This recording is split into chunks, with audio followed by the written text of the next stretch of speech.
It's a crisp, cool morning in the Silver Coast, Portugal, western Portugal.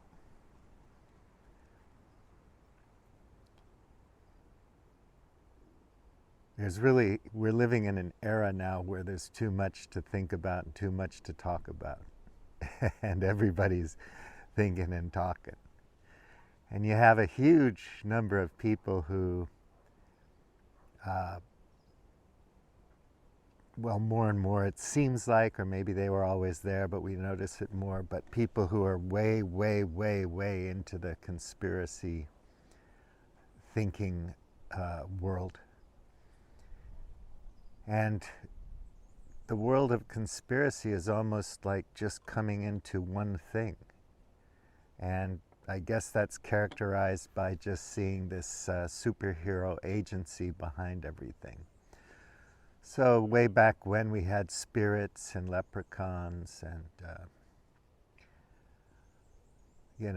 gnomes and mythical creatures and mythologies and all that kind of thing, demons and angels and God. And we could explain everything by just, saying, well, those things did it. The UFO. But now we have this new big spirit called they, and it goes by many different names depending on what you're into. And of course, they are trying to destroy everything because I guess they don't like the system that they're part and parcel of, that they control and maintain, that gives them all the power and all the wealth and all the wonderful things that they have in life. They want to kill off all the customers so that they can rewild the earth and have a nicer country club or something like that. And there's so much information about people trying to do things, find solutions for energy, the next kind of energy, or different energy systems that are going to power consumerism, 1,000 years into the future, where we're going to get our materials, ephemeralization, material science, singularity, all these kinds of things. And we're just going to figure out all these things to keep the party going, keep the fun party going, where people get to have more things without questioning whether that's what makes us tick or makes us happy or anything. So yeah, years ago, civilization happened because we could store grain. We had a surplus of things and we could trade, and we settled in larger communities that had to be run and managed. So we came up with new institutions and new things, new religions, institutions, and so on, to manage it at scale and to compete with our neighbors, because we would run out of resources and have to go get them from somebody else. Looting was always a big part of that. Before that, if some big shot got out of hand in a tribe, they were just kicked out, ostracized. People just say, get the heck out of here. We're not going to listen to your BS anymore. Exiled. But later, you had things organized well, hierarchically, and you had all these ideologies and religious beliefs that could help people coalesce in a larger crowd and a more sophisticated kind of groupthink. And then you could motivate them to do just about anything. So Gangsters of Capitalism is interesting on that score because it shows you how gung-ho and motivated these old 19th and 20th century warriors were at running around the world doing the bidding of capitalists and killing lots of people and getting killed in the process. And it was like, yeah, we're all into this. I'm going to get medals. And Smedley Butler got a lot of them. So all you people who have a grandfather who had a medal and you're so proud of it, you haven't done anything. You look at that guy, he's done a lot to earn medals, and he has an opinion that's contrary to the gung-ho spirit of empire, imperium, colonialism, and basically just gangster capitalism, running around the world trying to get more and control more. It's interesting, when I was in China, you had all these big corporations like Boeing and Airbus and so on that had operations in China, and so much technology transfer. Why do you think that was? Because the Chinese are so evil and whatnot. We couldn't see ahead, couldn't figure it out. And now, of course, they're our mortal enemy. And somehow they were so clever they could con us into giving them everything while we were buying all their cheap consumer goods in the United States. You look at the balance of trade, look at how finance works, global financialized capitalism and whatnot.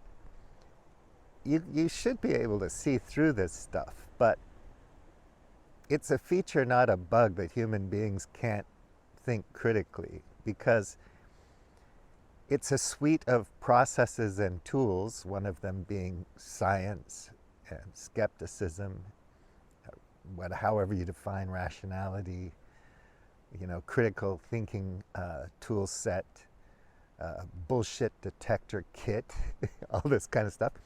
And this isn't just one answer. It's not a panacea. It's not a pill you take, or a motivational course you go to and afterwards you're all sorted out.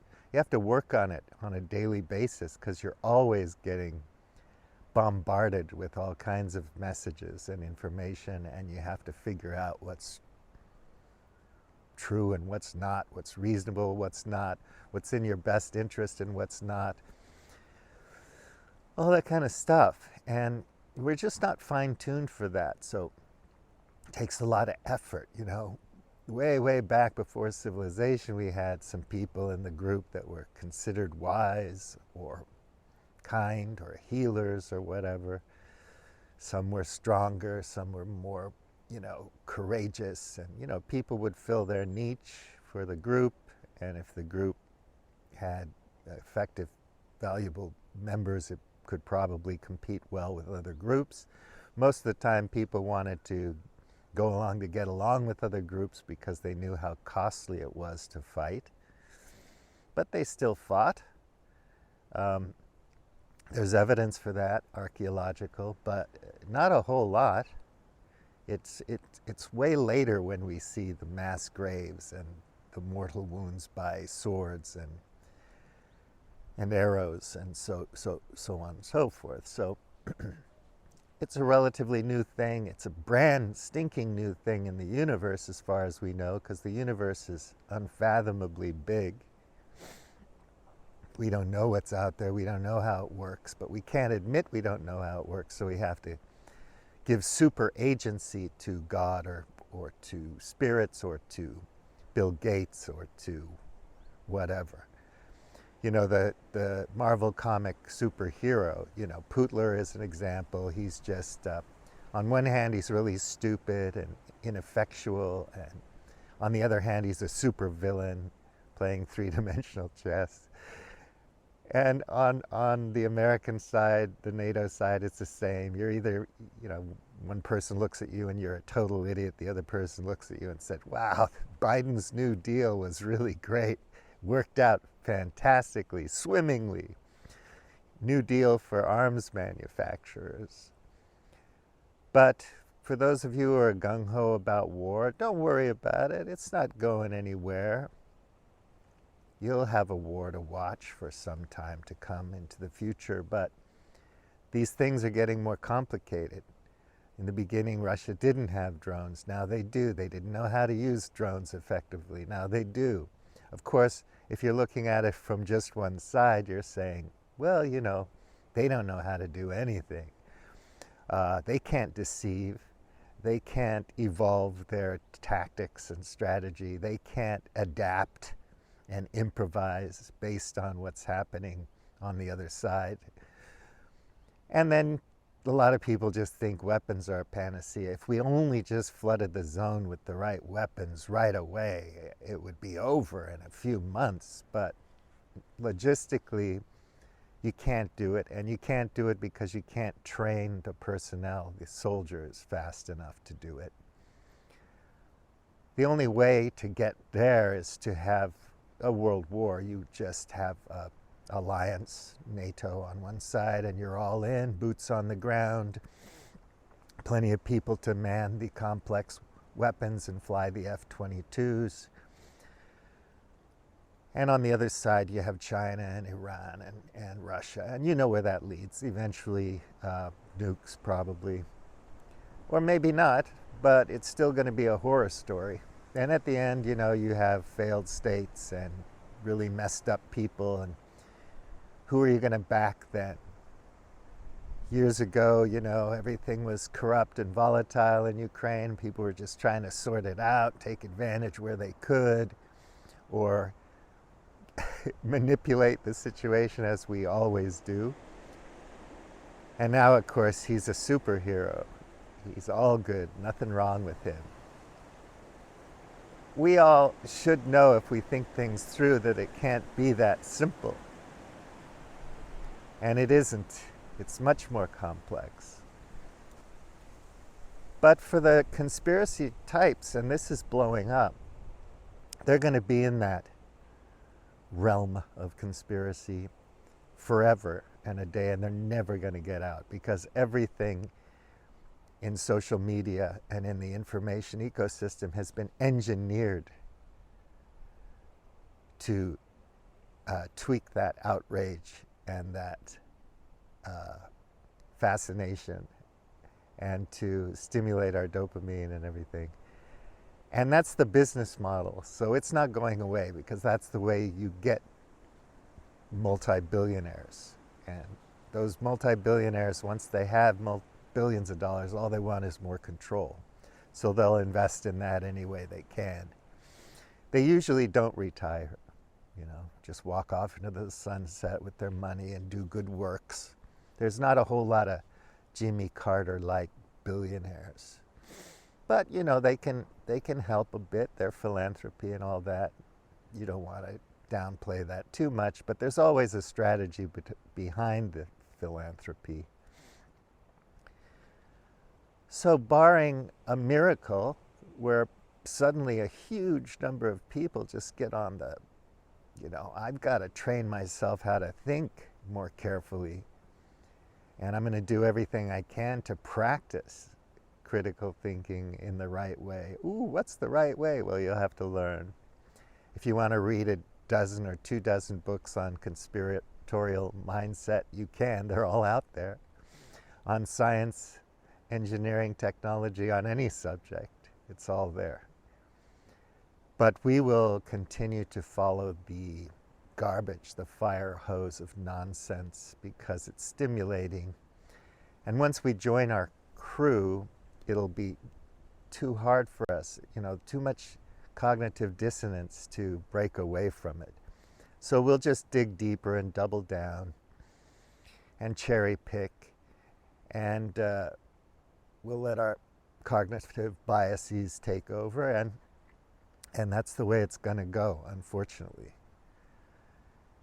And all the people who do have some power and some ability to do things, they'll get together and try to do what they want to do. So you'll have innovative people trying to figure out new currencies and new ways of running a global economy and so on and so forth. But they're a tiny minority of people. And the status quo at the moment really doesn't have any incentive to go that route, because it confuses people. You have to admit that you don't know what you're doing, and that you're probably messing things up a little bit, and you could do a whole lot better if you just slowed down. And if the incentives were different, you know, if it wasn't just profits first mentality, you know, I got to get mine now.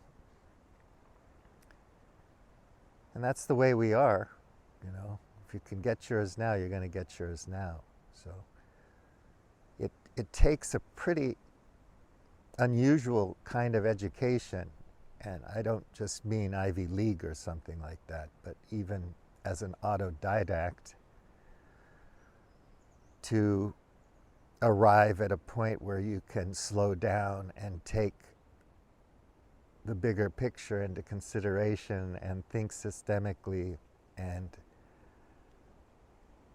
take into account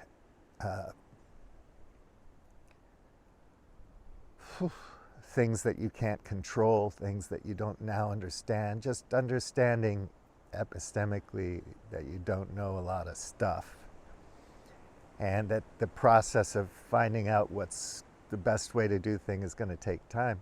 Even if you're tinkering with an engine or a motor, these things just don't pop out of somebody's head.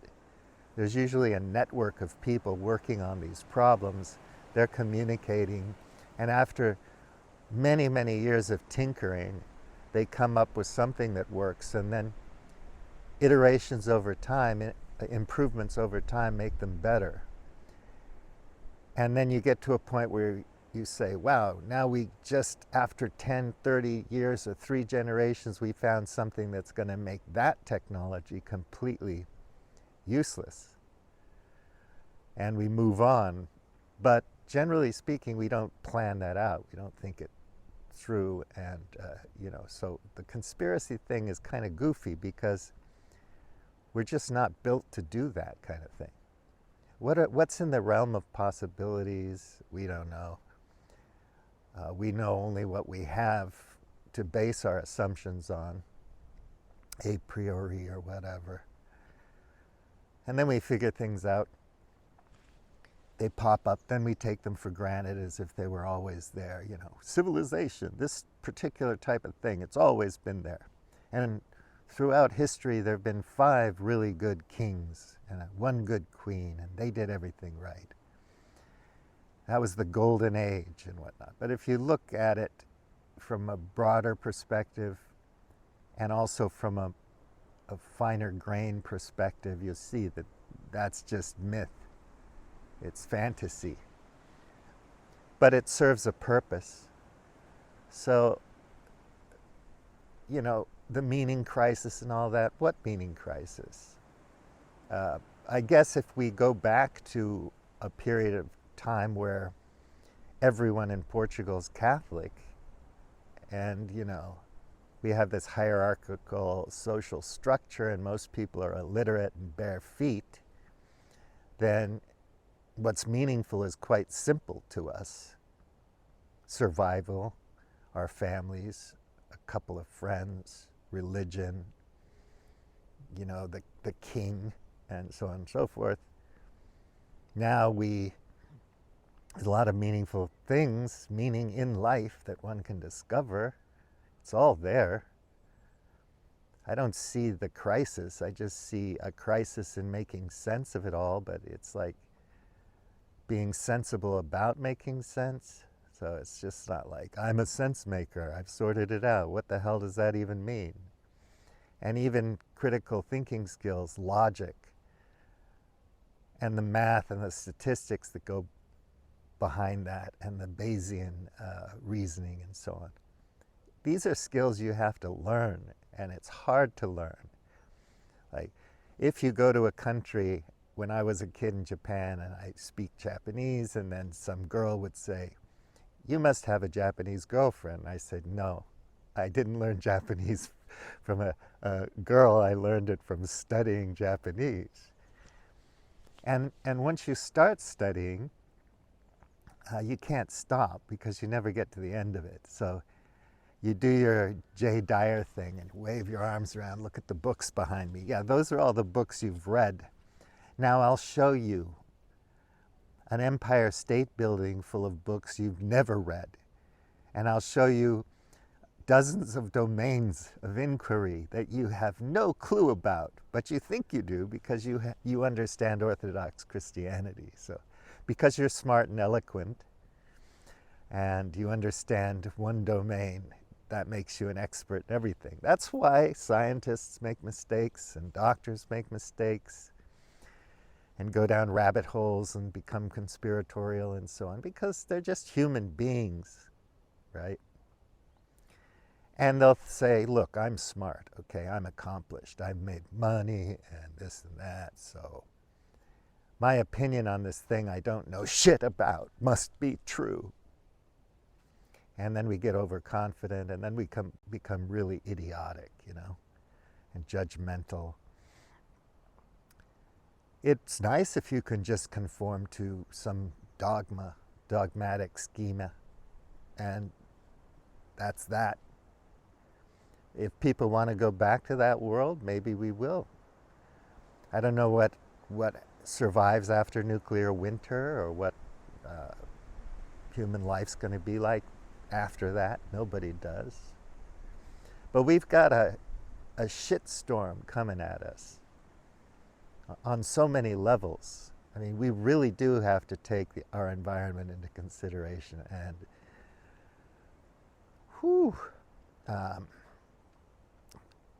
there are so many things happening right now.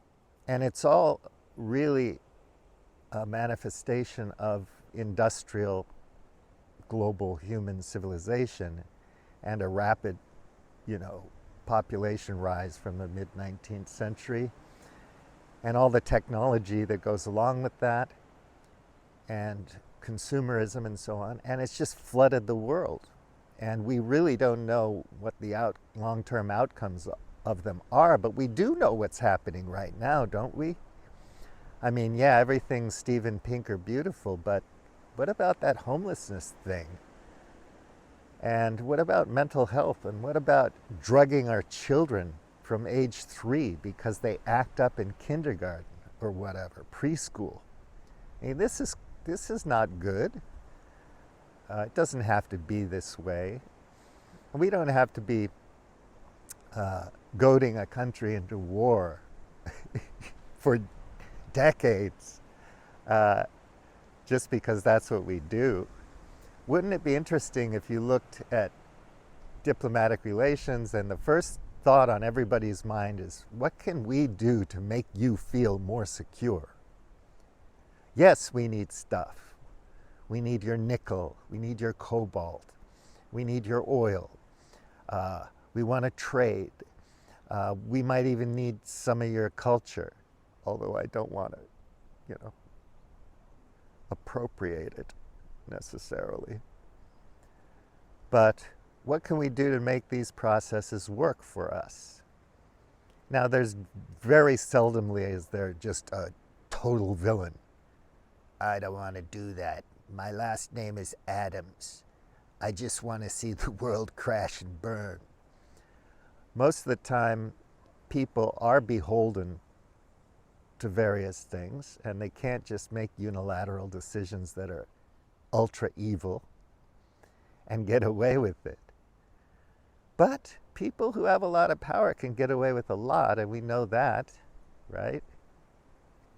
But still, you're giving people an opportunity to be their best selves if you can, and you work on that for 20 years instead of painting them into a corner as a villain and seeing if they'll fight back. Let's corner the bear. Or let's say to the bear, look, I'm not here to take over your territory. I'm just passing through. Maybe I don't have to shoot you, but if I do, I will. I think in the best sense, diplomacy is about that, right? Avoiding really uncomfortable situations where a lot of people get hurt eventually. But we don't go into these things like that. Other people have their agendas and their incentives, and for them maybe it's better to imagine Iraq without Saddam Hussein and how somehow that's going to be paradise with a Disneyland in Baghdad. Or let's stop scientific and business relationships with China and just go to war over the Taiwan Straits and see how that works out for the chip foundries and the global economy. To me, it's all so absurd. that it's hard for me to keep a straight face when I think about it, but I guess most people just don't care. And it's far more comfortable to be in your conspiratorial bubble or pit with your demons and superheroes than it is to face reality. And the reality is that most of us just don't know shit. And it would be nice if most of us just made the tiniest bit of effort to know a little bit more across domains of inquiry about how the world works, and reserve our judgment and our righteous ire for things that really, really matter. And it's not that easy to discern what those things are. You have to be pretty aware already from the beginning. And that takes decades. And most of the projects that we have that are worthwhile in the human realm and in the cultural realm take generations to realize.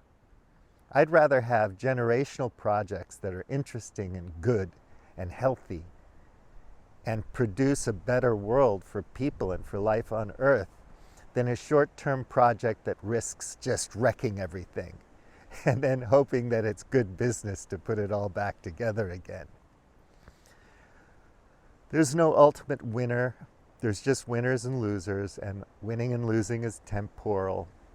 But long-term projects that have a heart, that really bring us to a better place, they're much more worthwhile. But to think in those terms, you have to train your mind and your heart and your soul to be bigger than this petty, myopic, dogmatic, nonsensical, racist, garbage, everything, all the negative things about people. Don't get tied up in all that shit. Well, if a bunch of us really got quiet and just started like we're all monks, hitting the books and talking to good people, I mean people that have a long-term perspective, a broader outlook, who have a good heart, who have compassion and empathy, who want to bring the best out of people, who would go and say, what can I do for you? How can I make you feel more secure? Isn't that what you do when you court a woman or a man? How can I help you? How can I make you feel better? How can I give you a good life? I promise I'll take care of you. That's what we've got to get down to doing, folks. Thank you for listening. Buliamti out. But always there remained the discipline of steel.